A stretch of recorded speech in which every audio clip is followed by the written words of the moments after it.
Welcome back to the Sports Authority. Richard Skinner, Local12.com digital editor and columnist, joining us this Sunday. Wasn't supposed to. You're supposed to have a basketball game up in Canton. Yeah, I was going to go do Moeller and Camp McKinley today, and unfortunately because of the weather, it got ixnayed, so here I am. That's where I had my senior and junior prom at the Canton Civic Center. How about that? Big time. Could have been a nice little trip for you. Did you have a date? I actually did. Okay, good. I did, good. Yeah. So I want to talk about sort of the quarterback shuffle going on in the NFL, and one of those dominoes kind of falling with Matt Stafford.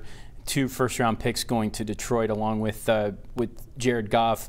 And this affects the Bengals in so much as they have the 5th pick, and there may be a team trying to angle to get up in the draft. But does it ever work out for teams trading multiple first-round picks for quarterbacks? Doesn't feel like it, right? This feels like, well, listen, obviously Detroit was ready to move on from Matt Stafford. And the Rams, it felt like kind of the non-committal Sean McVay comment was that they were ready to move on from Jared Goff. Rarely do you see kind of a trade of this magnitude either, just kind of, a starting quarterback for a starting quarterback, one that's been a Pro Bowl player, Matt Stafford, and one that's been a Super Bowl starter in Jared Goff. That's a pretty big trade when it comes down to NFL trades.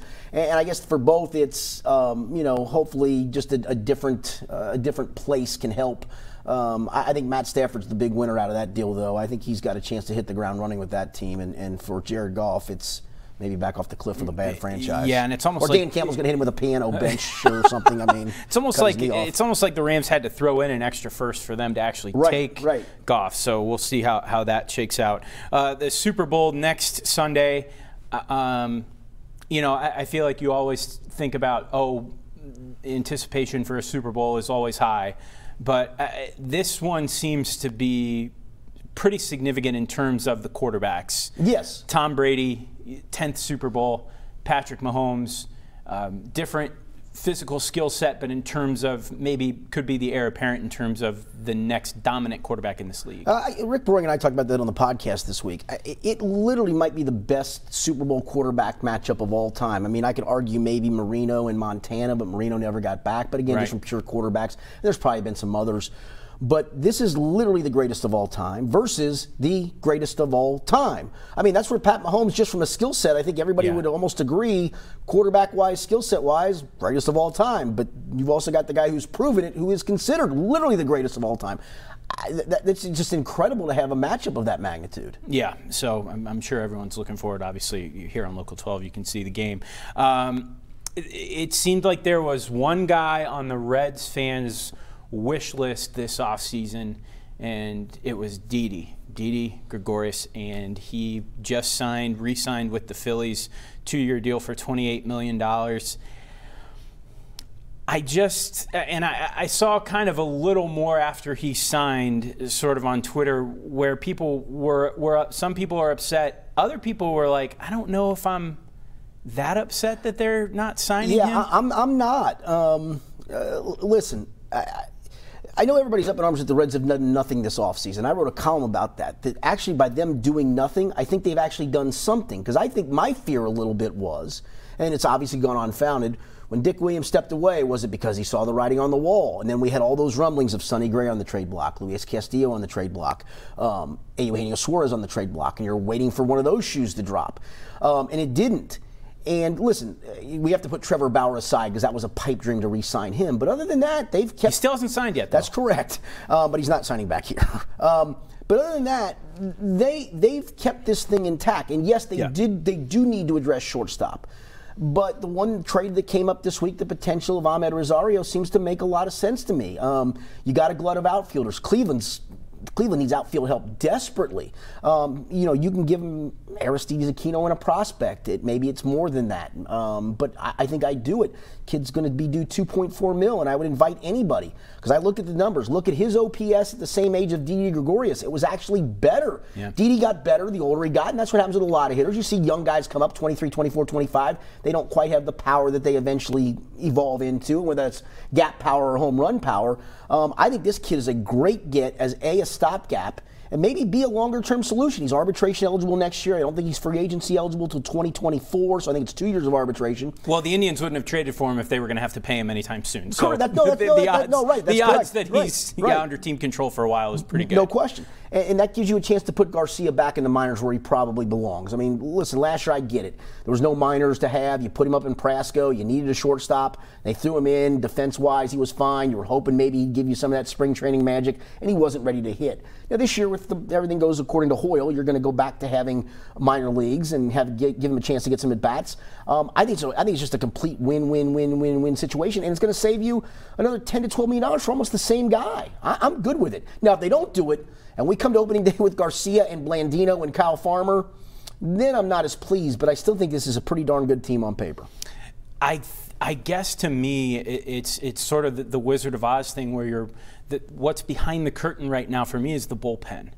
And should they have addressed, everyone was clamoring for a shortstop, should they have been more concerned with this bullpen? Can the bullpen hold up? Yeah, that's a good question. And a lot of teams build bullpens by kind of the way the Reds have. If you find a good arm here that maybe is coming off of a surgery, and you find an older arm there that you just know what you're going to get in the mid-3 ERAs wise. I think then there's also that hope of Amir Garrett being able to close, and maybe Noe Ramirez, who they got in the Raisel Iglesias trade. Just getting, losing Iglesias, I don't think is that big of a deal because he hadn't pitched very well, and you kind of hope there. So sometimes when you're piecing together bullpens, there's some hope there. The one that I do have a little issue with is if I didn't know Archie Bradley was going to sign a 1-year, $6 million deal with Philly. I think I'd have probably given him a year and $6 million here or whatever to keep him around because he is a proven closer. That one I get. But that's, why trade for him if you're not going to? Yeah, that was a weird. That felt really weird because they didn't really use him at all when they got him, or at least very much at all. He has had some success closing, and then it wasn't like he was going to break the bank of 3 years and $47 million. It was in the range that he signed for, 1 year and $6 million. I think the Reds could have afforded that. Yeah. Xavier back on the court after 20 days. As long as they don't leave Jason Carter behind. Unfounded report there, which is still pretty hilarious. It is great. I want to tell you, obviously Paul Scruggs had a great game, and we've talked about that in this program already. But it seems over the years, and I don't want to besmirch some of the guys that Xavier tried to bring in transfer-wise, but it seems like this year they've really kind of hit on not one but two with Nate Johnson and Adam Kunkel. Kunkel wasn't even supposed to play this year, and these guys both seem to be adding so much to this team. And I'm not sure they wouldn't have hit on Ben Stanley if he hadn't gotten hurt too, at least as a scorer at points. Yeah, Kunkel went through that goofy stretch after he came off the bench hot and won the one game with the shot, and then the next game I think he threw up 2 air balls, maybe even a third. You're like, what's going on with that? Got the start yesterday, and I think the great thing is he can play the 1, he can play the 2, he can shoot it. He doesn't have to shoot it. And I think that's always important too, to have a guy that doesn't have to shoot, but if he can, he can get hot in a hurry. Yeah, I think both those guys have been great fits, and I think that's the part that if you look at this team, last year it was you needed Najee and you needed Paul Scruggs and you needed Tyreek Jones to have great games every night for them to have a chance to win.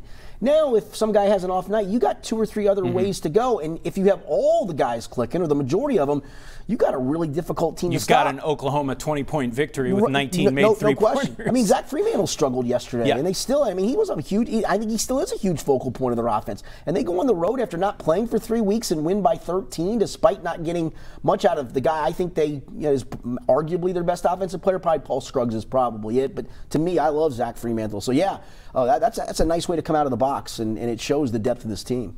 We're about to show highlights of it, but I did want to get your thoughts on Patrick Reed. The golf world sort of stood at attention this weekend because of something he chose to do. A ball basically was in the rough, and he called a rules official over to see if it was an embedded lie.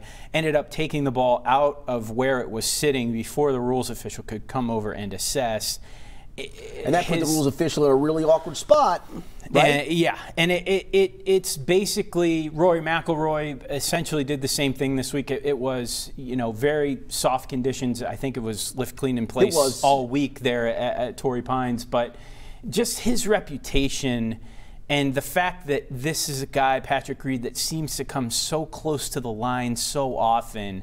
it mars what was a great victory this week. Yeah, I mean, he's a terrific player. And you look, you ain't winning. You're winning. If you win 2 titles a year on that tour, you're doing a heck of a thing. And he seems to grind those out. But all this controversy comes with him. Listen, I'm not expecting to see the ball bounce, so I'm going to go there. Clearly, on the video replay, it bounces, and it bounced in the rough, which has a little more cushion to it than a fairway. You and I were talking about this. We've all hit that drive at 7 o'clock in the morning in a dewy conditions, and you think you've piped it down the middle, and you walk around, you're like, "Where's my? I can't find it." And you're like, "Oh, there it is. It literally is embedded. It goes right in the ground." And you're, casual players. Or your brother drives over it with a golf just cart. because he's mean and he's trying to, or somebody steps on as they go by. An embedded ball, and I just can't see, especially with the bounce, that ball getting embedded in the rough like he thought it did. But then him already picking it up, I think, put the rules official in a really difficult place. And the other part is he doesn't get the benefit of the doubt because it's him and because he skirted the rules and people have accused him of cheating in the past. For him anymore, until the rules official completely rules, stay away from the situation. And whatever the rule is, play by that rule. That marred the win for him. Whether he likes it or not, people still are going to look at him very cross-eyed the very next tournament he plays, and it's going to keep coming up. Yeah, so his 9th win on tour. Talented players, you mentioned, won a Masters, but it just seems like his name always kind of rises here when... Didn't like his lie in the rough. Come on now. Local12.com, digital editor and columnist Richard Skinner. All of his stuff on our website, along with, that includes the Skinny podcast. Skinny, thanks so much. Bet. We'll be right back.